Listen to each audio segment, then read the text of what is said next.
अगर आप भी केदारनाथ आ रहे हो ना तो आपके लिए एक अपडेट है भाई। यहाँ पे अब एक सीन चेंज हो गया है। पहले जिस तरीके से हम ना रजिस्ट्रेशन करवाते थे और रजिस्ट्रेशन हमारे सोनप्रयाग में चेक होते थे, फिर उसके बाद सीधा आप लोग मंदिर में आ सकते हो और वहाँ पे दर्शन कर लेते थे। लेकिन अब वो चेंज हो गया है। अब क्या है कि आपको पहले रजिस्ट्रेशन करवा के लाना है, रजिस्ट्रेशन करवाने के बाद ही आपको ऊपर आने दिया जाएगा। ऊपर जब आप आओगे तो यहाँ पे टोकन सिस्टम स्टार्ट हो गया है। आपको यहाँ से टोकन लेना होगा, वो टोकन मिलेगा आपको आपका रजिस्ट्रेशन दिखाने के बाद। और अगर आपने रजिस्ट्रेशन नहीं करवा रखा तो आपको टोकन नहीं मिलेगा। वो टोकन ये है कि ना जो लंबी लाइन लगा करती है ना, केदारनाथ के लोग एक एक दिन पहले लाइन लगा लेते हैं, तो वो लाइन में नहीं लगना पड़ेगा। आपको यहाँ से टोकन लेना है, टोकन में आपका टाइम स्लॉट होगा, आपको उसी टाइम स्लॉट के हिसाब से लाइन पे लगना है। और उसी जैसे फॉर एग्जांपल आप ने यहाँ से टोकन लिया और आपका दर्शन का टाइम आया सुबह 6 बजे का, तो आप 6 बजे से 15 मिनट पहले वहाँ पहुँच जाओ मंदिर के पास में और लाइन में लग जाओ। आपके दर्शन आराम से हो जाएंगे, आपको पूरा दिन लाइन में नहीं खड़ा होना। तो एक अच्छा अपडेट है। तो भाई अगर आपका कोई भी दोस्त विदाउट रजिस्ट्रेशन आने का प्लान कर रहा है तो उनको बता देना कि भाई ऐसा चेंजेस हो गए हैं। विदाउट रजिस्ट्रेशन आप अंदर दर्शन नहीं कर सकते, क्योंकि दर्शन करने का चाहिए टोकन मिलेगा रजिस्ट्रेशन करवाने के बाद। Hello guys, welcome back to my channel, welcome back to a new video. तो गाइस इस वीडियो में हम बात करेंगे केदारनाथ सीरीज़ के बारे में, या केदारनाथ आप कैसे जा सकते हो उस बारे में बात करेंगे। इस वीडियो में सब डिटेल्स आपको बताएंगे, सारे खर्चे, कहाँ रह सकते हो, कहाँ क्या क्या खर्चा आएगा, हर चीज़ के बारे में इस वीडियो में आपको बताएंगे। जैसा पहले बोला था एक डिटेल वीडियो आएगी। तो गाइस चलिए शुरू करते हैं।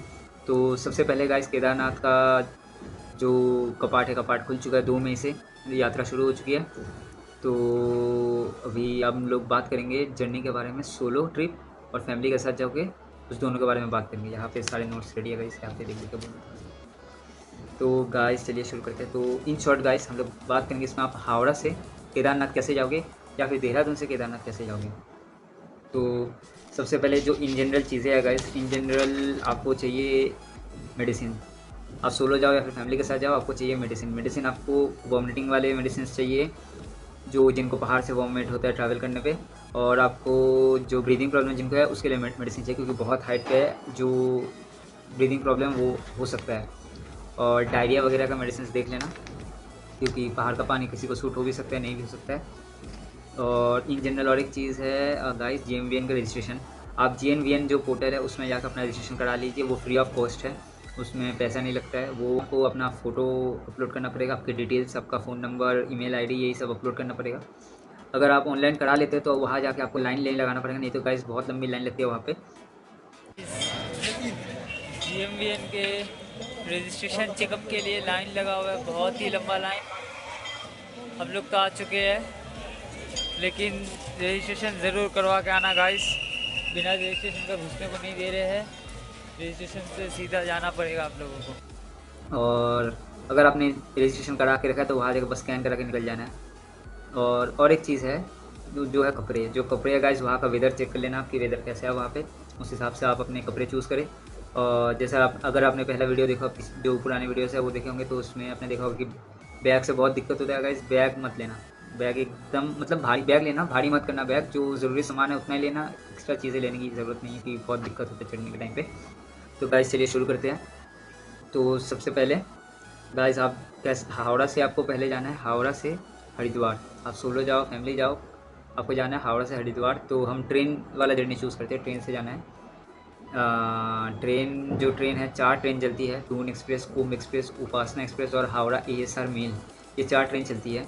ये 4 ट्रेन आपको सीधे डायरेक्ट है हावड़ा से देहरादून तक। तो हावड़ा से हरिद्वार में आप उतर जाना है, आपको हरिद्वार में। या फिर अगर आपको टिकट नहीं मिलता है तो आप ब्रेक जर्नी करके जा सकते हो, हावड़ा से मुरादाबाद और मुरादाबाद से फिर हरिद्वार। और अगर आप देहरादून से जा रहे हो, देहरादून से आपको हरिद्वार जाना है, इन शॉर्ट आपको हरिद्वार पहुंचना ही है।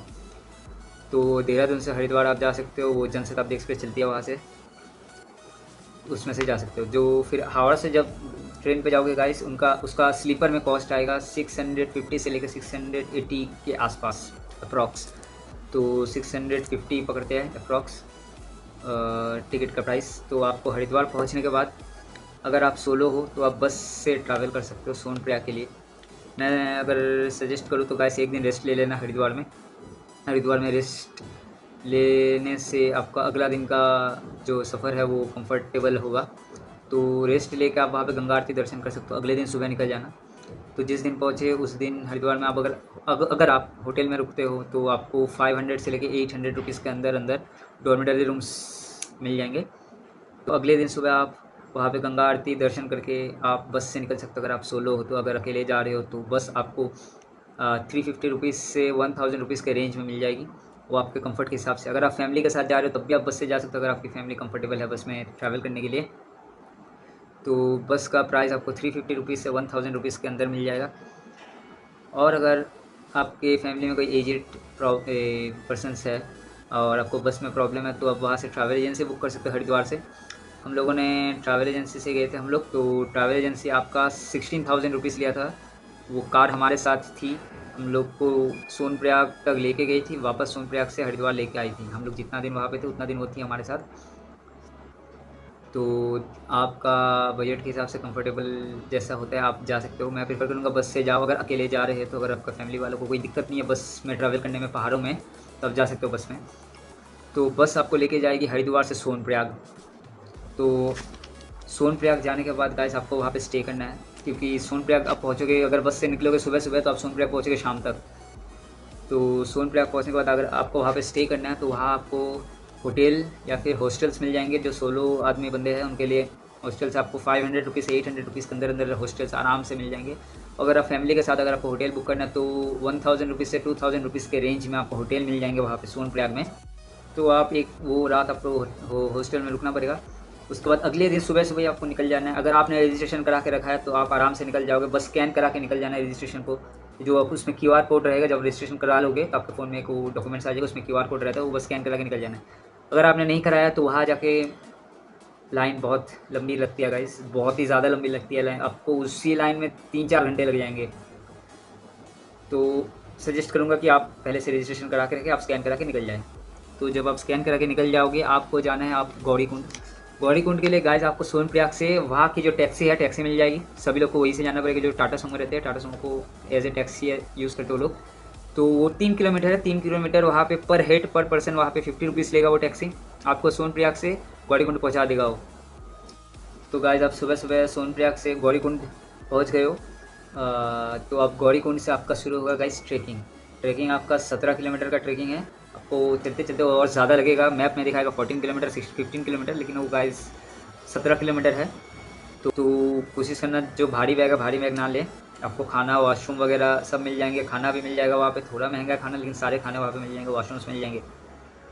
आपको रेनकोट भी मिल जाएगा गाइस, अगर बरसात का टाइम है रेनकोट भी मिल जाएगा। 100 रुपीज़ रेनकोट का है लेते हैं वहाँ पे, छोटा छोटा पाउच में रेनकोट दे देते हैं आपको, वहाँ का काम चल जाएगा उतने में।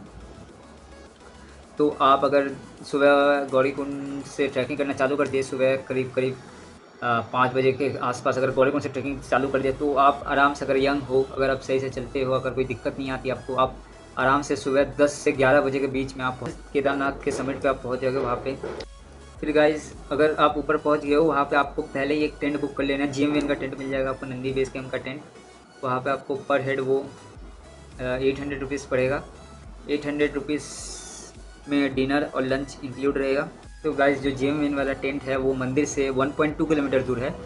और वहाँ पे और एक टेंट है, वो है हिमलॉक टेंट कॉलोनी, उसके बारे में इंफॉर्मेशन नहीं है मेरे पास। वो मंदिर से 500 मीटर्स दूर है, बस 500 मीटर दूर है, लेकिन उसमें हम लोग रहे नहीं थे, हम लोग GMVN पे रहे थे। वो मंदिर से 1.2 किलोमीटर दूर है।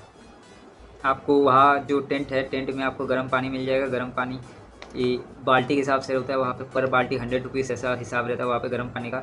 वॉशरूम्स मिल जाएंगे आपको, अच्छे ठीक ठाक वॉशरूम मिल जाएंगे। तो आप 12 बजे वहाँ पे लंच कर ले, अपना टेंट में अपना लंच कर ले पहुँचने के बाद। दोपहर के 12 बजे लंच कर ले अपना। फिर आप मंदिर की तरफ जा सकते हैं, या फिर आप आसपास थोड़ा सा एक्सप्लोर कर सकते हैं। क्या है, क्योंकि आप मंदिर में दर्शन नहीं कर पाओगे, क्योंकि बहुत ही ज़्यादा लंबी लाइन लगती है वहाँ पे दर्शन करने के लिए। तो उस दिन प्रेफर करूँगा कि मंदिर जाओ, दूर से देखो, दूर से दर्शन कर लो। वो शाम को आरती हो गया वो देखो, वो देख के वापस आ जाओ टेंट में अपना। और अगले दिन सुबह सुबह आप निकल जाना नहा धोवा के अपना टेंट से। अगले दिन सुबह सुबह 4 बजे 5 बजे निकल जाना मंदिर के लिए। मंदिर, क्योंकि मंदिर में जो लाइन लगेगा वो लाइन में आपको 3-4 घंटे 5 घंटे भी लग सकते हैं उस लाइन में। तो 4-5 बजे सुबह के इसलिए निकलना है, क्योंकि गाइस जो 12 बजे है, 12 बजे के पहले आप पूजा कर पाओगे। उसमें आप जो केदार जी है उनको छू के, उन पे तेल लगा के आराम से छू के पूजा कर सकते हो। लेकिन 12 बजे के बाद गेट बंद हो जाता है, तो दोपहर का भोग लगता है उस टाइम। तो 12 बजे के बाद जब गेट खुलेगा वापस से 1 बजे या फिर 2 बजे दोपहर के, उस टाइम आप छू नहीं पाओगे। उस टाइम आपको बस दर्शन करके निकल जाना, अंदर जाओगे, अंदर जाके दर्शन करोगे, दर्शन करके निकल जाओगे। तो यही प्रीफर करूँगा, जब इतना मेहनत से जा रहे हो सुबह ही जाओ, सुबह जाके अच्छे से दर्शन करना। तो जिसके लिए आपको सुबह 4-5 बजे उठना पड़ेगा, उठ के आके वहाँ लाइन लगाना पड़ेगा मंदिर में। तो उस हिसाब से आपका दर्शन 4-5 बजे उठने के बाद दर्शन आपका हो जाना चाहिए, ये 10 साढ़े 10 बजे तक, 11 बजे तक दर्शन तो हो जाना चाहिए। वहाँ पे आप चप्पल पहन के जा सकते हो, वहाँ पे आपको प्रसाद मिल जाएगा। प्रसाद का नियरली 200 से 250 रुपीज़ लगेगा वहाँ पे प्रसाद के लिए। तो जिस दुकान से प्रसाद लिए उसी दुकान में चप्पल वगैरह रख देना। वहाँ पे मंदिर के बाहर बहुत दुकान मिल जाएंगे आपको, वहीं से कर लेना। तो दर्शन वगैरह करने के बाद वहाँ से आपका करीब करीब अगर 1 बजे 2 बजे आपका दर्शन हो जाता है तो आप वहीं से वापस सोनप्रयाग की ओर चल पड़े। नीचे गौरीकुंड के और आपको चल देना है, क्योंकि टाइम लगेगा। उतरने के टाइम पे थोड़ा जल्दी होता है चढ़ने के मुकाबले, तो आपको मिनिमम 3-4 घंटा लग जाएगा। आपको शाम 6-7 बजे तक आप वापस गौरीकुंड पहुंच जाना चाहिए। वहाँ से वापस आपको 50 रुपीज़ का टैक्सी मिल जाएगा गौरीकुंड से सोनप्रयाग जाने के लिए, क्योंकि गौरीकुंड से सोनप्रयाग तक या फिर सोनप्रयाग से गौरीकुंड तक कोई भी प्राइवेट व्हीकल नहीं चलता है, खाली वो वहाँ का जो टैक्सी है वही चलेगा। आप अपना कोई भी प्राइवेट कार या बाइक या फिर जो भी व्हीकल है वो लेके सोनप्रयाग से आगे नहीं जा सकते हो। तो गाइस वापस आपको फिर सोनप्रयाग से बस मिल जाएगी ऋषिकेश के लिए, या फिर डायरेक्ट हरिद्वार के लिए सोनप्रयाग से आपको बस मिल जाएगी। तो वापस हरिद्वार पहुंच जाए, हरिद्वार से वापस ट्रेन से आप वापस हावड़ा आ जाए। तो ट्रेन का जो प्राइस बताया मैंने 650 था, बस का प्राइस जो बताया मैंने 350, 500, 600, 800, 1000 ऐसा है। तो गाइस एक बार फिर से जो सारे एक्सपेंसेस है उसको एक बार समराइज़ कर लेते हैं। तो आपका जो हावड़ा से आप हरिद्वार जाओगे और हरिद्वार से जब वापस हावड़ा आएंगे तो ट्रेन का खर्चा आपका पड़ जाएगा 1400 रुपीज़ जाने आने का, थोड़ा कम ज़्यादा हो सकता है, अप्रॉक्स 1400 रुपीज़। आपका बस का खर्चा हरिद्वार से सोनप्रयाग, सोनप्रयाग से हरिद्वार जाने आने का पड़ जाएगा 1300 रुपीज़ अप्रॉक्स। आप होटल में रहोगे हरिद्वार में, होटल का खर्चा आपका 700 रुपीज़ कम से कम अप्रॉक्स पड़ जाएगा। आप गौरीकुंड में जब रहोगे होटल में तो उसका खर्चा भी आपका 700 रुपीज़ अप्रॉक्स आ जाएगा। तो आपका जब टैक्सी में जाओगे आप गौरीकुंड से सोनप्रयाग या फिर सोनप्रयाग से गौरीकुंड, उसका खर्चा जाने आने का आपका 50 रुपीज़ मिला के 100 रुपीज़ पड़ जाएगा टोटल। आप जो टेंट में रहोगे वहाँ पे टेंट का खर्चा आपका 900 रुपीज़ अप्रॉक्स आ जाएगा। और वहाँ पे आपको रेनकोट अगर लेना है, रेनकोट का भी आपका 100 रुपीज़ खर्चा एक्स्ट्रा आ जाएगा। तो इन शॉर्ट अगर देखें तो सब मिला के आपका 5100 रुपीज़ खर्चा आ रहा है सब मिला के। तो आपका खाना पीना सब कुछ देखते हुए ऑल टोटल में खर्चा 8000 रुपीज़ में आपका केदारनाथ टूर हो जाना चाहिए एक आदमी का। तो गाइस इतना ही था इस वीडियो के लिए। अगर आपको कोई भी और डाउट है तो आप कमेंट्स में लिख सकते हैं या फिर इंस्टाग्राम पे डीएम कर सकते हैं।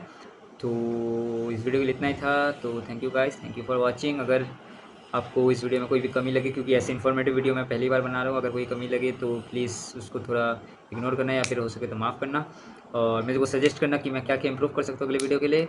तो तब तक के लिए see you soon guys, bye bye.